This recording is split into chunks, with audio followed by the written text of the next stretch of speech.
The purpose of this screencast is to read the 2000s, Confronting New Challenges. And, well, this is fascinating because it's definitely during my lifetime. Um, this is from the History Alive textbook, and it's called History Alive, the United States, and it's by the author Diane Hart. And we are reading chapter 32 of that towards the end of the book, The 2000s Confronting New Challenges. So I'm looking around here: terrorism, unlawful violence carried out against non-military targets in order to create fear and advance political goals. We got a building that's been bombed here. And I believe this is part of September 11th. So we know we're going to be talking about terrorism. We also have U.S. troops in a Black Hawk, so we know we're going to be talking about fighting in Afghanistan, so kind of taking part in warfare that's happening in the Middle East. All right, let's begin.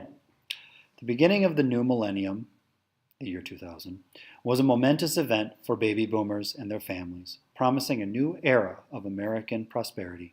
However, the September 11 attacks, the war on terrorism, and the financial collapse introduced Americans to a decade that would be defined by new conflicts and challenges. September 11, 2001. On September 11, 2001, terrorists hijacked 4 commercial American airplanes. They smashed 2 planes into the Twin Towers of New York's World Trade Center, causing both towers to collapse. The third hit the Pentagon, the Department of Defense's headquarters just outside of Washington, D.C. The 4th airplane crashed in a Pennsylvania field after passengers fought with the hijackers. This last plane had been heading for either the White House or the Capitol building. Altogether, about 3,000 people died in the terrorist acts of 9/11. So this is definitely chock full of notes. You got a lot of who's and where's and what's going on in here of September 11th. So you should definitely pause this, review this, and take notes out of it. In the days that followed, Americans learned that a terrorist group called Al-Qaeda had carried out the 9/11 attacks. The organization's leader was Osama bin Laden, a wealthy Saudi Arabian and Muslim extremist who wanted to rid Muslim countries of Western influence. So this is interesting. We see the motivation of Osama bin Laden, the leader of Al-Qaeda, and why 9/11 may have happened. The attacks shattered Americans' sense of safety. Most sensed that life had suddenly changed. As an editorial in the New York Times later stated, it was one of those moments in which history splits, and we define the world as before and after. The war on terrorism. President George W. Bush reacted to al-Qaeda's attacks on 9/11 by declaring a war on terrorism. In a speech to Congress, he declared, "Our war on terror begins with al-Qaeda, but it does not end there. It will not end until every terrorist group of the global reach has been found, stopped, and defeated." This war would be waged not only against the terrorists themselves, but against any governments that sponsored them. So we got some notes here of how the United States reacts to the terrorist attack of 9/11. The war on terrorism began in Afghanistan, al-Qaeda's main base of operations.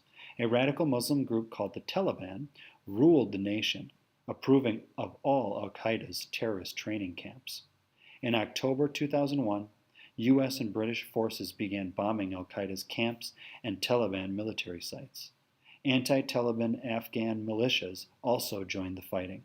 Soon, Afghanistan's capital, Kabul, and other major cities fell. In November, U.S. Marines landed in the country to fight off remaining Taliban forces. So this tells how the war against terror went. So a lot of whats and whens going on here. After replacing the Taliban government, President Bush turned his attention to another Middle Eastern country, Iraq. Bush feared that Iraq's dictator, Saddam Hussein, would provide terrorists with weapons of mass destruction, such as chemical, biological, or nuclear weapons. In March 2003, an international group of forces led by the United States launched an invasion into Iraq. Within a month, the forces captured Iraq's capital, Baghdad, and toppled the government. U.S. inspection teams began the search for banned weapons, but later found that Iraq had no weapons of mass destruction. So this kind of tells how the war efforts switched to Iraq and the outcome of that. The United States hoped to bring democracy to Afghanistan and Iraq, but the price was high. Continuing violence forced U.S. soldiers to remain in the countries for far longer than expected. As of June 2012, about 6,500 American troops had died in the two military campaigns. So that's al-Qaeda in Afghanistan, and the other campaign is in Iraq. Critics question whether the attempt to build democracy was worth the cost in money and lives. The last U.S. troops left Iraq in December 2011. However, American soldiers are expected to remain deployed in Afghanistan until 2014. So right here, we have kind of the aftermath, or what happened.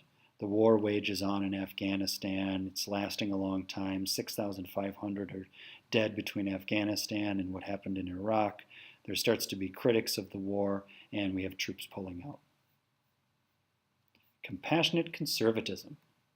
Though he took a hard stance on fighting terrorism, President George W. Bush promised to lead a more caring Republican Party through his message of compassionate conservatism. For 6 of his 8 years in office, Bush was backed by a Republican majority in Congress. With this support, he was able to enact much of his domestic agenda. Bush succeeded in the passage of an education reform bill known as No Child Left Behind Act. No Child Left Behind Act increased the federal government's role in education, requiring schools to meet achievement standards in basic subjects. To enforce these standards, the law required federally funded schools to test student progress in reading and math and to share the results with the government. This still has lasting impacts to this day and leads to all the standardized tests that students in public schools and even private schools have to take in order to prove that their school is making progress. The Great Recession. So you may have been alive for this. Following the September 11 attacks, President Bush oversaw several years of economic growth. However, the economy took a sudden, unexpected turn for the worse in 2006. After years of rapidly rising house prices, the housing market collapsed. Meanwhile, many big banks and financial institutions had poured money into risky investments called mortgage-backed securities, which were tied to the housing market. When the housing market fell apart, so did their investments. Suddenly, a number of nation's largest and richest firms were facing bankruptcy.